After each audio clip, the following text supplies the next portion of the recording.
Hello. This is going to be a foot and ankle class. So you'll need some props for this, including a sort of unusual prop, a dowel or a broomstick even will do. Wooden is probably better than plastic. Something long and strong like that. And a blanket. Probably you might want to block at some point. And then at the end of class, we're going to do legs up. So if you like to have a strap for that, but that's the only time you'll need a strap. So if you need to pause and go get your dowel and your equipment, then do it. And otherwise, we'll get started. So get yourself seated in a position that is comfortable for you so that you can sit tall with a relative sense of ease. With your eyes closed, let your jaw relax. Shift your shoulders slightly back, and the shoulder blades slightly down, and the spine between the shoulder blades up. Relax your jaw, and you can leave the hands on your lap, or you can bring hands together at your heart. And we'll chant the sound Om together one time.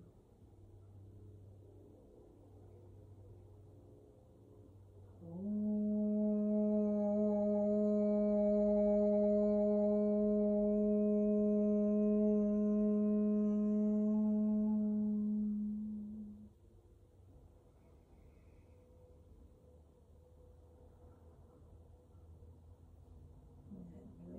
The hands and lift the gaze, open the eyes.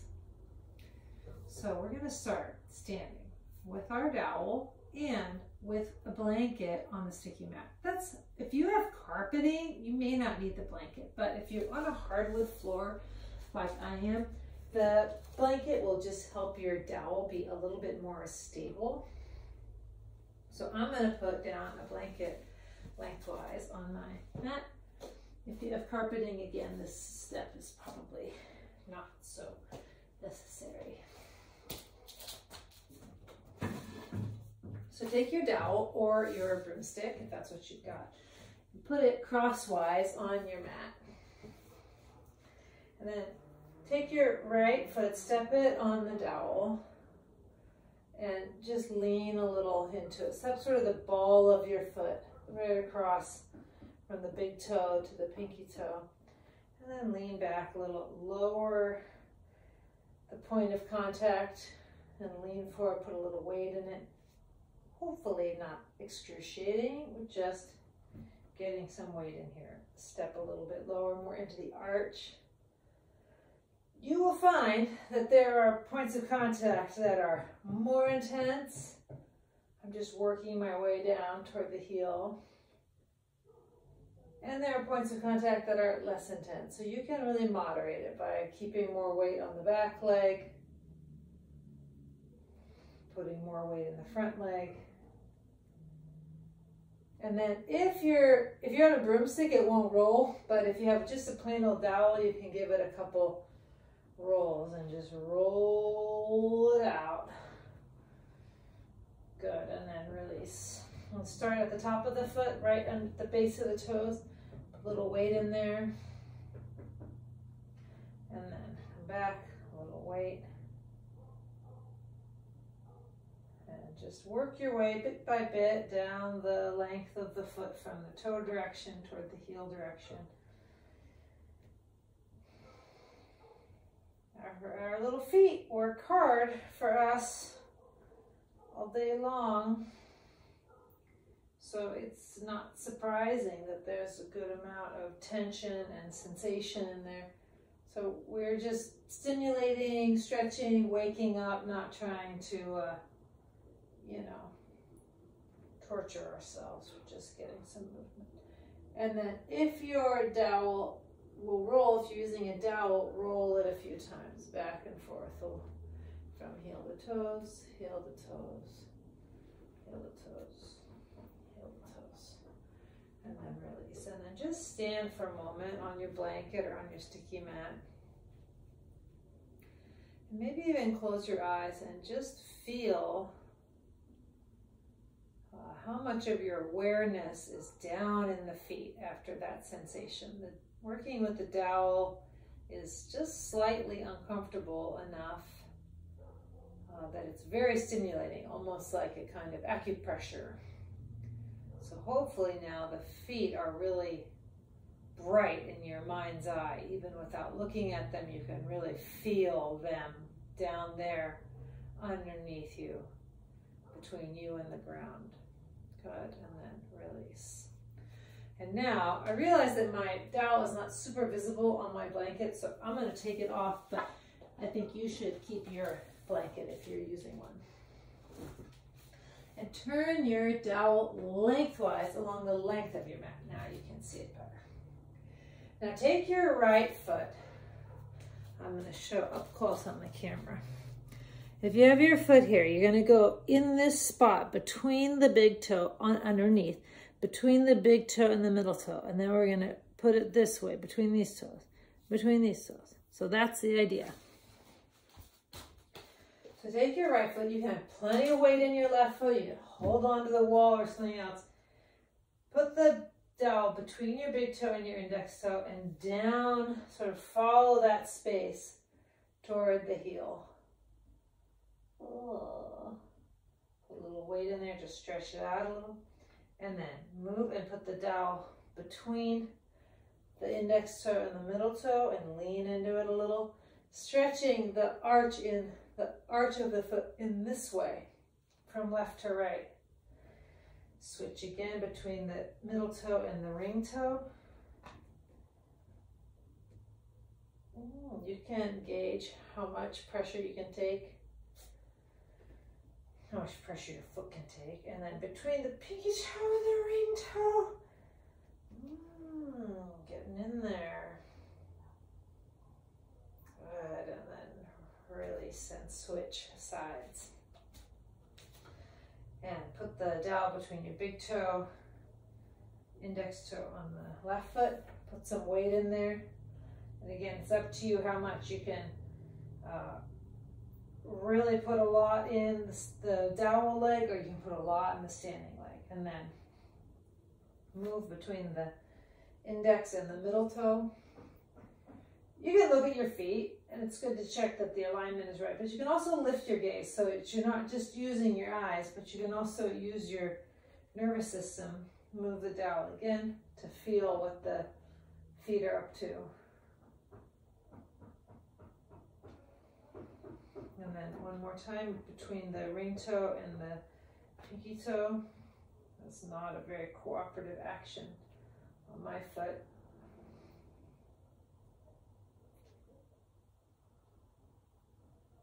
Good, and then release. And again, just stand for a moment, leave your dowel, use it again.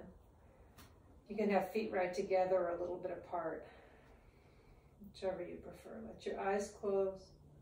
Lift the ball of the right foot and stretch it a little bit forward. Set the toes down. Lift the heel of the right foot, stretch it back.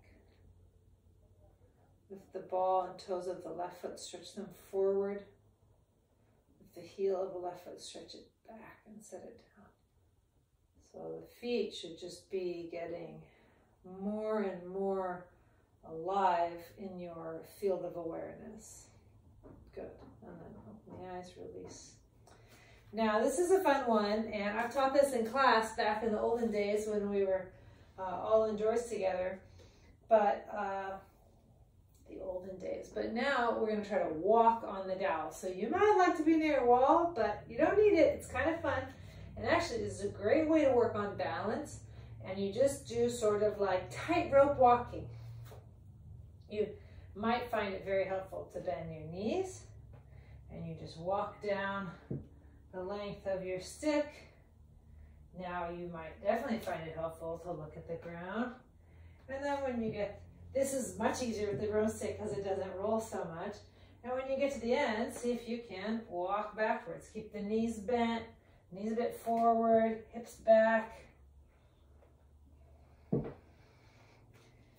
a good way to build some balance and get those feet and ankles cooperating. Have a little break. We'll do it again.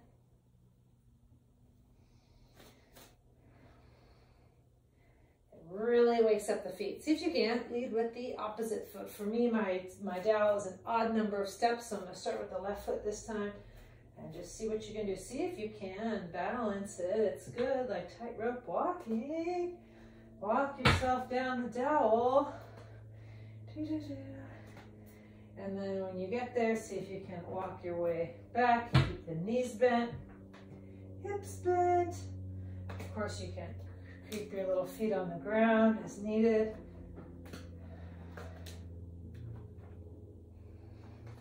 And then step off, release, come again standing. Lift the ball of one foot and then the heel, the ball of the other foot, and then the heel. Close the eyes. Lengthen and loosen the toes. So often there's a sort of tightness or retracting kind of grip that can happen in the toes. See if you can have a sense of projection and length through the toes rather than a gripping. Lift the kneecaps up away from the shins. Lift the pubic bone. Descend the tailbone, but lift the hamstrings. Descend the bicep, descend the shoulder blades, but lift the biceps, lift the neck.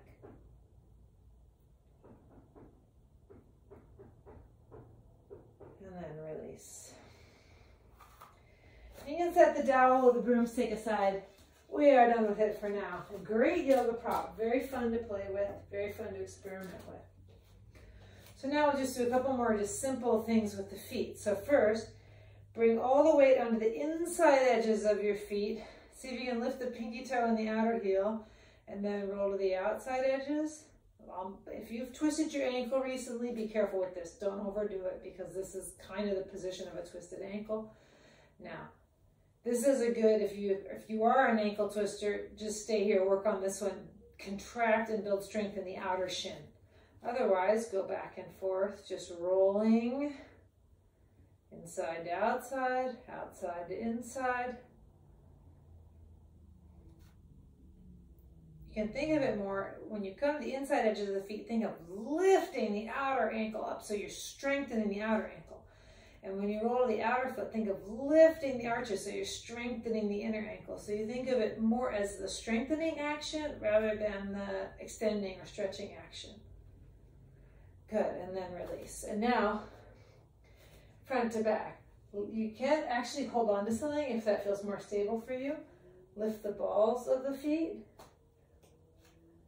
Lift the toes, and then come up onto the balls of the feet. Lift the balls of the feet. Stand on the balls of the feet. Lift the balls of the feet. Stand on the balls of the feet. Just a little bit rocking back and forth again, strengthening the front ankle and then strengthening the Achilles. And then you can do it toes turn slightly in. Rock back, lift up, rock back, lift up. And then toes turn slightly out.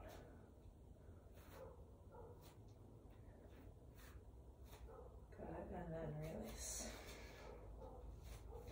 And then we'll come to downward facing dog. And you can do downward dog any variation that is good for your body. You can have hands at the wall, hands on a chair, hands on blocks, or good old fashioned, hands on the floor. So find your way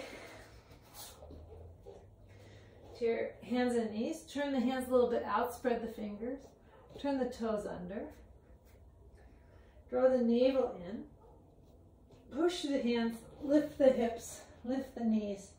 Have the heels lifted a lot and the knees bent a lot. Push through the arms, turn the biceps toward the ceiling. Roll the triceps a little bit in. Press from the armpits toward the hands. Narrow the waist, move the hips up and back. Keep the left leg super bent, stretch the right heel toward the floor, even if it doesn't touch. Now the actions with that straight leg. Lift the right femur up into the hip socket. Lift the right kneecap up away from the shin. Lift the shin up away from the ankle. Front shin up.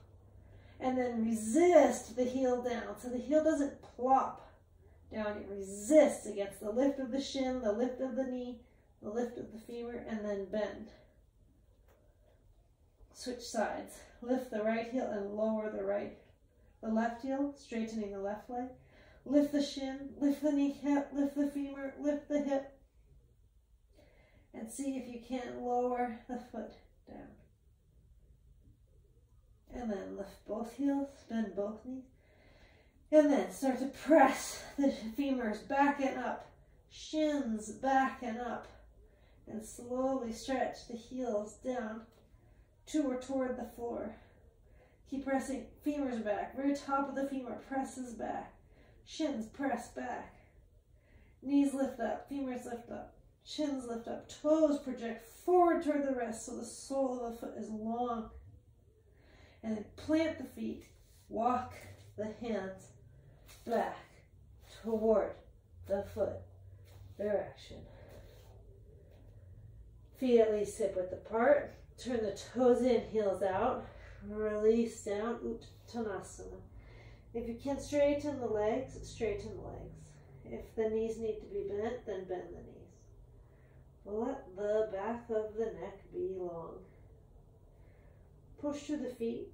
Feel the soles of the feet. We really already woken them up quite a bit with that work on the dowel. Keep assessing the feeling in the soles of the feet. The soles of the feet should feel broad, not contracted, activated, not too heavy. Shoulders away from the ears and also away from the spine.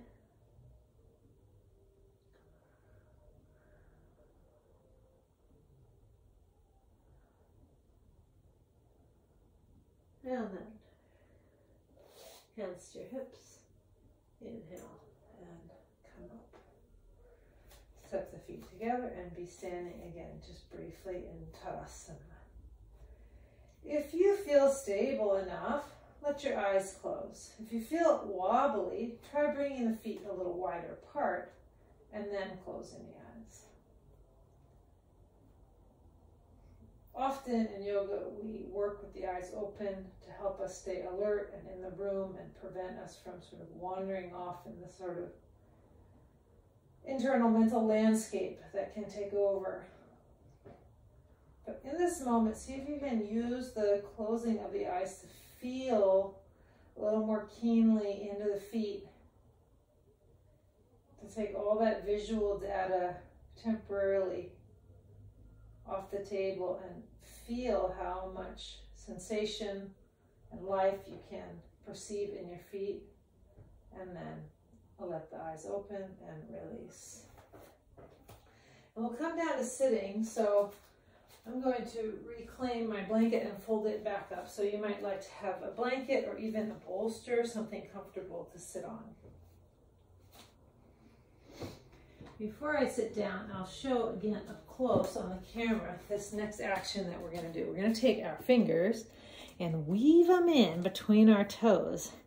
Cha-cha-cha-cha-cha, like that. We're going to do some stuff like that. So that's the action. So come to sitting, both legs out straight in front. Bend your right knee and bring it onto your left leg. And if this is already like, oh my God, no, you can also do this in a chair.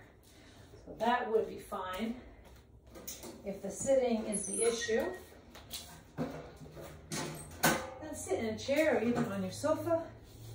Lift the right leg up and interlace your toes into your fingers. So either sitting on the ground or sitting in a chair. Take that right leg, take your fingers of your left hand and interweave your toes and your fingers. Just give it a little stretch. And then you can just slightly roll the ankle, roll the toes. I mean, this is just an oldie but a goodie, you know? Some toes are more closely bound together and some toes are very flexible. Some people's feet are very stiff and ankles also, and some people's feet and toes, ankles can be sort of overly flexible. So just like the rest of our body, good, release and switch. In our feet also, we want a combination of mobility and stability, just like every other part of the body. Switching sides, go both directions with the ankle circles. Let the ankle and the foot be pretty passive, so it's the arm that's doing the action more than the foot itself.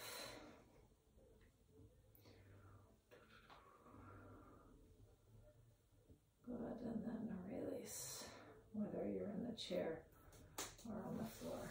Now the chair, I'm going to put it away if you were using it.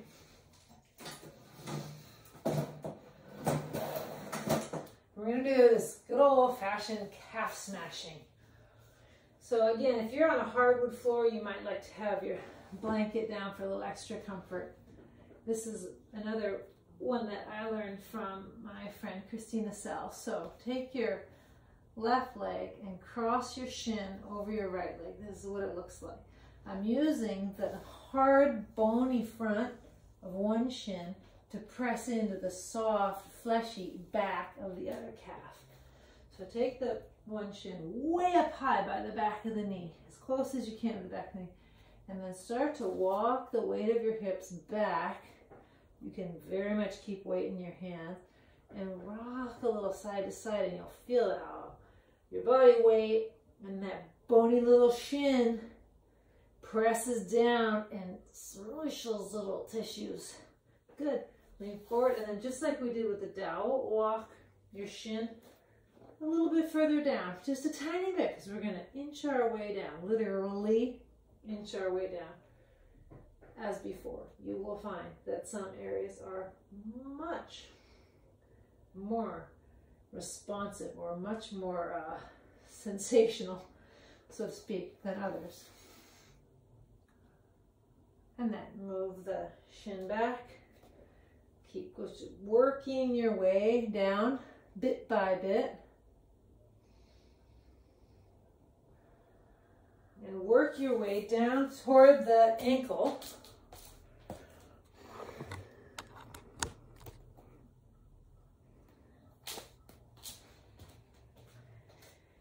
And if you find a place that's particularly intense, keep moving. Keep rocking the shin left to right. Don't just sit on a ripe little nugget, you know. Keep some movement, just bringing circulation, and get yourself all the way down into the Achilles. Usually that's less tender, but usually does not mean universally. Good, release, switch sides. So come back to hands and knees. Take your opposite shin as high up as you can and sit back. And you also notice that if you angle the shin bone a little more on the inside of the muscle versus the outside of the muscle, you'll just get different sensations. So I wouldn't say there's a precise right or wrong. We're just loosening up. Again, these calves, move your shin a little bit. These calves, they really do a lot of work for us all day long. All our hobbies, activities, chores, little calves, little workhorses just coming along, doing what we ask. So it's always sort of shocking to me when I do this, how tender this sensation is. Whereas when I walk around the house, I don't think, oh, my calves are on the verge of major discomfort. But as soon as I do this, I realize they are. So just gradually working your way down. When you find a place where you can apply more weight, you just sit the hips further back, more weight in the hips, less weight in the hands. If you need to moderate, you keep more weight forward in the hands, less weight back in the hips. Good, and then release and be on hands and knees for a moment. Take one leg back, straighten it, and push the toes toward the floor and push the shin, knee, femur away from the floor. Just a straight leg reset. Switch sides. Push the toes down, shin, knee, femur up, pubic bone toward the navel, navel toward the spine. Almost like a one-legged plank pose. Good, release. Now we're going to do foot smashing. So rather than pushing the shins over the other, we're just going to take the bony top of one foot into the fleshy sole of the other foot. So take one foot and cross it up high, much like we did with the dowel, and sit back. and rock a little left to right. Sort of swing your hips left and right like the carriage return on an old typewriter.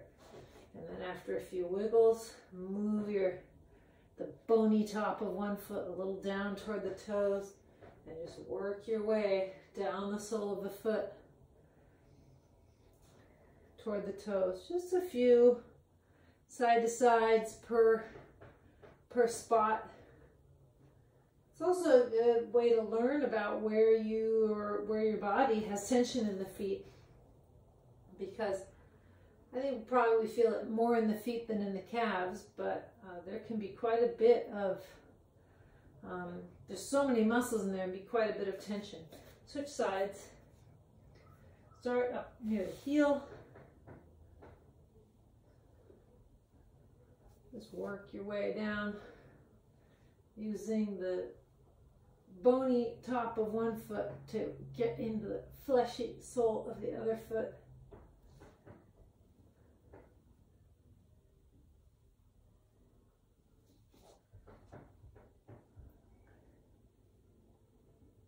Good, and then release. And again, come back to your hands and knees. Take one leg, step it back.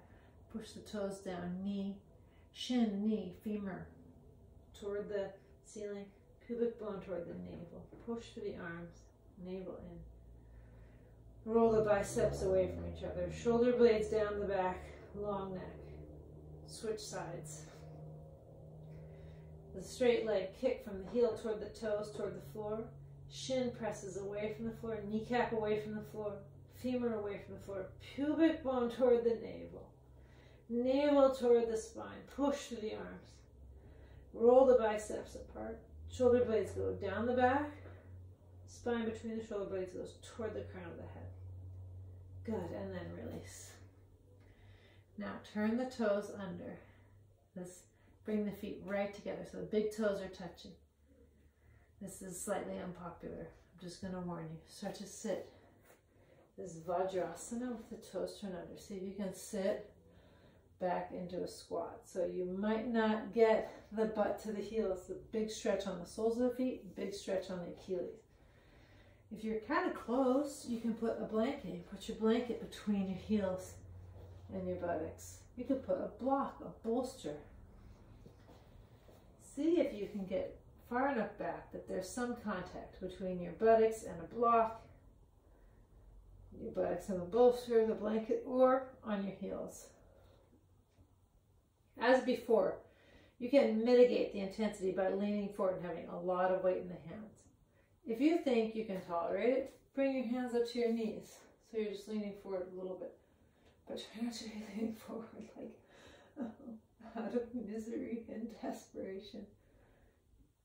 See if you can keep your dignity wherever you are. Walk your way up as much as you can. If you can come upright, then be upright. Squeeze the femurs toward each other, calves toward each other, ankles towards each other. So it's a grip to the midline in this pose. It is a lot of sensation on the toes. So if you need to lean forward more or have more support under the hips or both, do that.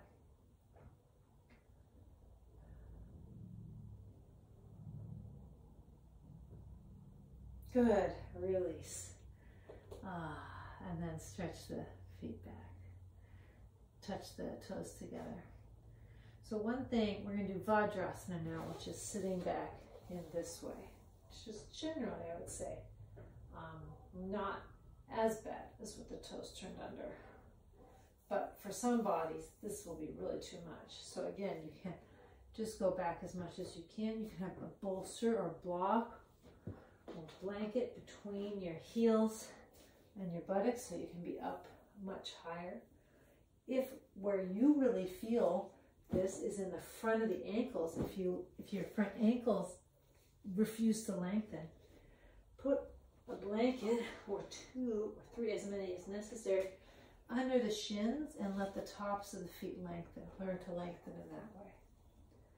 So Vajrasana is different than Virasana in that in this pose we sit with the feet together, heels together, big toes together, See if you can squeeze the shin bones toward each other. Squeeze the legs toward each other.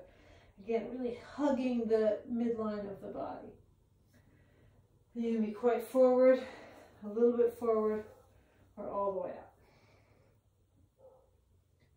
If you are on the verge of your sensory limit, then stay where you are. If you can and you want, take one hand, lift the other, and lift one knee up. And this is just adding more stretch to the front of the ankle, doing sort of one at a time. Switch sides. And then people who love it, you can do a little balancing. So hold your knees and see if you can lean back a little and lift the knees up. It's a little core exercise. Pubic bone toward the navel, navel toward the spine, trying to lift the knees, stretch the tops of the feet. Some people love it and some people hate it. Good, and then release. One more time. Stretch one leg back, push it down firm. Switch sides.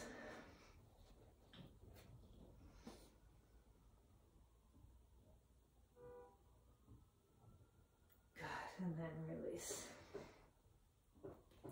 And come again to downward facing dog. Any variation. Hands on the floor, on blocks, on a chair, on the wall. Hopefully you feel the fruits of some of this stretching action, awakening action. See if you can lift the heels a little bit and just stretch the heels back away from the midline of the arch. And if your feet don't reach the ground, come down for a second. Take your blanket or anything else you have, blocks, use as much height as you need, and see if you can put that under the heels and do downward dog in a way that the heels land on something. So I don't usually insist on this when I teach, but this is often something that is insisted upon in classes, because when you have the heels down, the nervous system responds differently. The muscles respond differently, the bones respond differently, but perhaps most importantly, the nervous system responds differently. You feel grounded and not sort of floated or on some precipice. Good, and then again, as we did before, walk the hands back toward the feet, step the feet off the blanket. If you're on a blanket, and roll yourself up and come up to standing. And we'll do a couple forward bends with the blanket. So take your folded blanket and put the balls of the feet up on the blanket, heels down. So just getting a little extra stretch across the soles of the feet. Watch the toes. So if the toes start to grip, then there's maybe a bit too much desperation. See if you can keep the toes long. Keep that sense of, like, just like when we were standing, we would lift the ball of the foot and stretch the foot forward. You want to have that kind of projectile reaching feeling through the front end of the foot. Have the feet at least hip width apart. You can put a little bend in the knees. Lift your chest up. And then hinging forward. And come to standing forward bend with the heels down. And if you would like, you could have your hands on your knees, your hands on blocks, your hands on the floor. Roll the biceps a little bit away from each other. Move the shoulder blades toward the waist.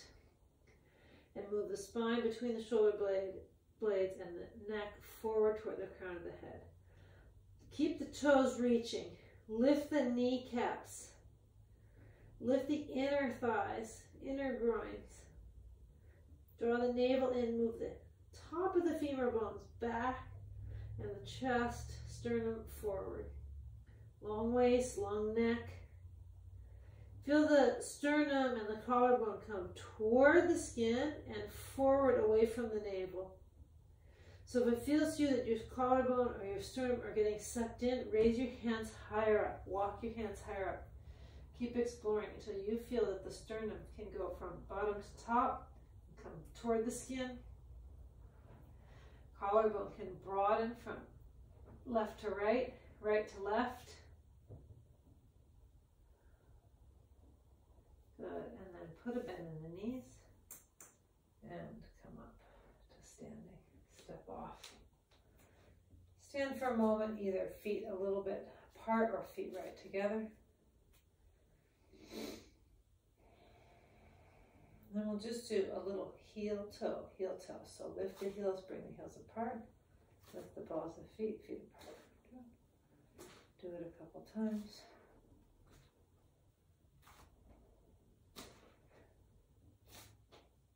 It's also sort of silly, so that's helpful.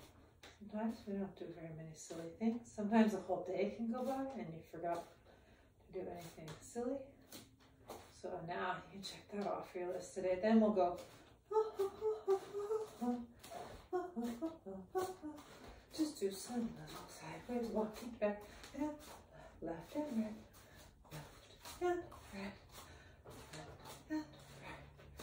So we get some movement in the hips, shins, shin bones, calf muscles, ankle muscles, feet, toes, all that good stuff. Good, and then release. Now we're going to do a little bit of Utkatasana, but sort of a funny version, with the heels up and with the arms out. So first thing I'd say is if you're concerned about balance, hold on to something. It's fine. You don't have to do the arms out. If you feel up for it, you can try with the arms out. This is a nice pose. It's quite hard, but if you get tired, you just bring your heels down. So it's an easy exit strategy.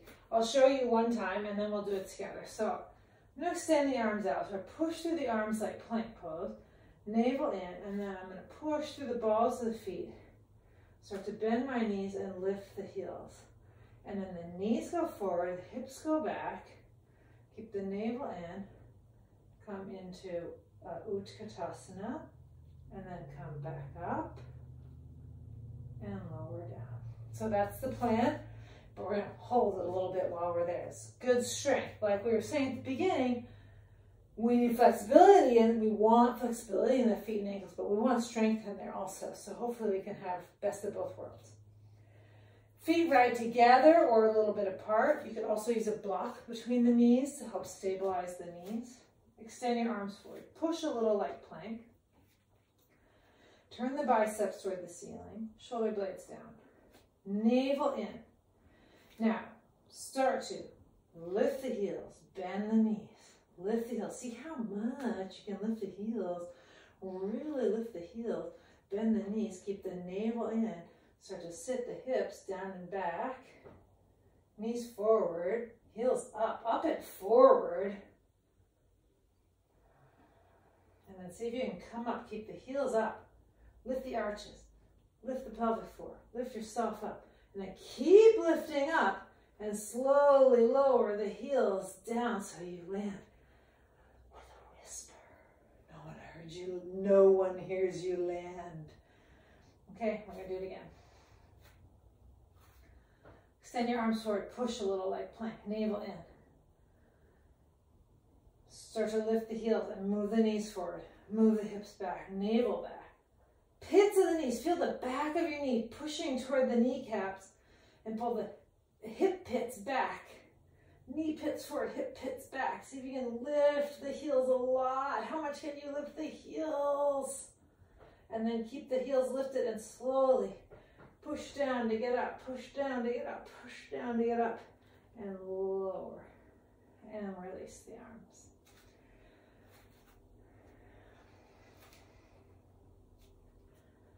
One more time. Feet together or slightly apart. Extend the arms forward, push, navel in. Start to lift the heels, knees forward, knee pits forward, hip pits back, navel in. Just sternum stays vertical here, so try not to hinge a whole lot forward. See how much you can lift your heels. You've done a lot with your feet, ankles, calves, so hopefully there's some life in there. Knees forward, soles of the feet up and forward. And then push down, lift up, push down. Whoa. Push down, lift up. And then see if you can keep lifting up and lower so softly. Lift up, pelvic floor.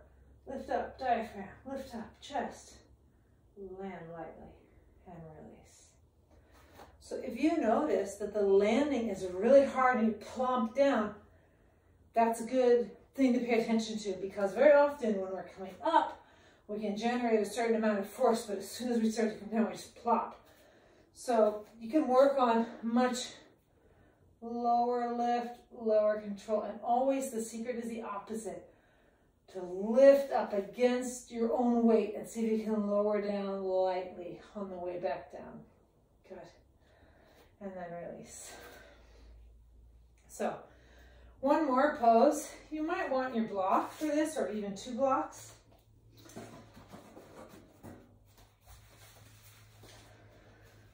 This is a balancing pose, and requires just a little bit of, what's the word? Just feel. It requires a sense of feel. So you can't over-intellectualize it. Bring your feet together, heels together if you can, and walk your hands and blocks back until your heels on your buttocks. And again, you can put something between your heel and your buttocks if you need to. So you can stay here and repeat this Vajrasana, because I know you wanted to do it again. If you can, if you want, if it feels interesting and appealing, start to walk your hands and blocks back until your knees can come off the floor. Here's what it looks like. And you can put your blocks anywhere you want, and you can keep the hands on the blocks. So it's a balancing pose. And often I find that people, either their knees stay too low and that starts to really pull you down, or the knees come up so high that it starts to pull you back. So look for a little sense of sending the knees forward but lifting the chest up. And then if you can, if it feels possible, see if you can bring the hands together at the heart. Just fix the gaze on some steady point. And there are all these little adjustments that the muscles of the feet, toes, ankles, calves, legs are making to keep you stable. And see if you can just trust the legs, all those muscles, to make decisions without getting involved, without micromanaging. Let the body correct itself. And then release. Bring your hands down. Bring the knees down. And one more time. Step one leg back. Squeeze it straight. Push the toes toward the floor. Shin, knee, femur away from the floor. Switch sides. Press the toes down. Shin, knee, femur away from the floor. And then release. Cross your shins and just sit back. And take a few breaths in, Dandasana. So having your blanket maybe to sit on.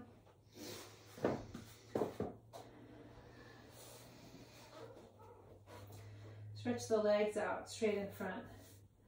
Bring your hands alongside you, a little bit back even. Push down through the hands. Stretch the skin on the soles of the feet. So hopefully that feels like something that you can, an action you can find. Stretch from the arches of the feet up toward the toes, and from the arches of the feet down into the heels. Squeeze the muscles around the knees. The backs of the knees lift up and the kneecaps squeeze down. Turn the biceps away from the chest. Lift the biceps slightly toward the shoulders, but not so much that the shoulders themselves lift. Descend the triceps toward the hands, push down. Lift up through the spine, lift up through the neck, lift up through the roof of the mouth. And then release. And then instead of a line, if you would like to do a lying flat Shavasana, of course you may. You can do any version of Shavasana that feels good for you. But otherwise, I'll suggest that we do a Shavasana with the legs up the wall. So you'll have a blanket for your head. And if you have a strap handy, take your strap and we'll put it around the legs. So some people, when they do this, they prefer to have the strap above the knees, on the femurs above the knees. So right at this point where the thigh bone meets the knee. And other bodies feel more supported when the strap is on the other side, on the shin side of the knees. So I would say it's up to you to find out. Maybe you could even do a little diagnostic. If you have two straps, you can do both. Sometimes I take the tail of my strap, which is quite long, and wrap it around and tie both in place so I can have both. So if your strap is long enough to do that, you can't do that. If you can, of course, you may.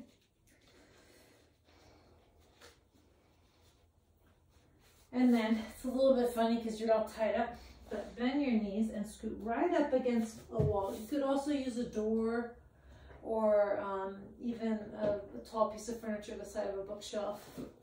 Swivel yourself around, bring your legs up.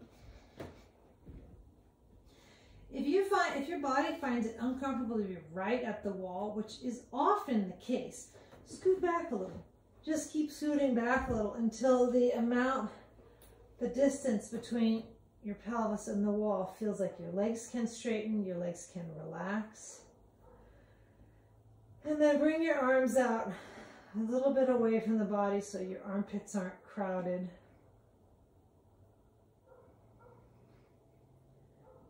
Turn the biceps away from the chest. Roll the hands from the pinky side toward the thumb side. Relax your jaw. Let your eyes close and be in Shavasana.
And then bring your awareness back to your breath.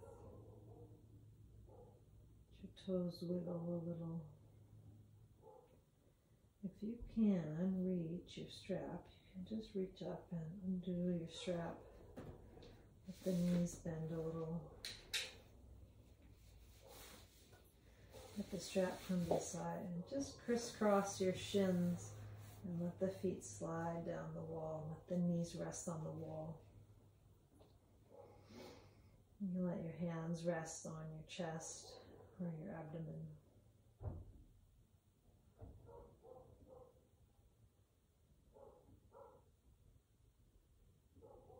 And then just quietly switch the cross of the shins.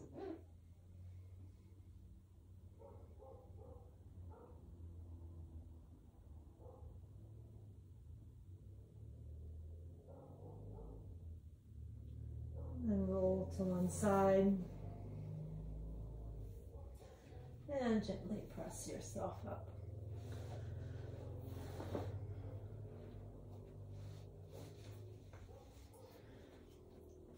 Kind of sitting.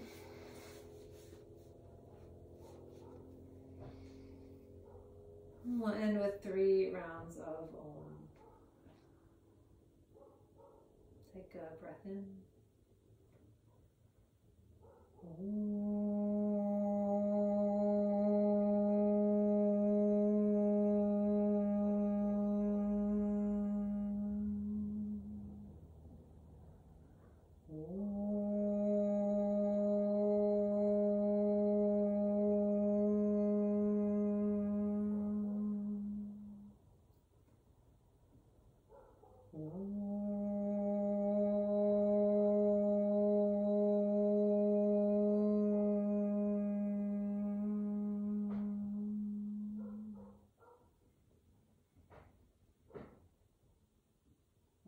Shanti.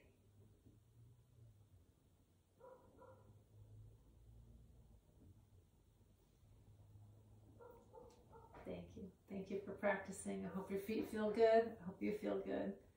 Enjoy your day and enjoy your feet.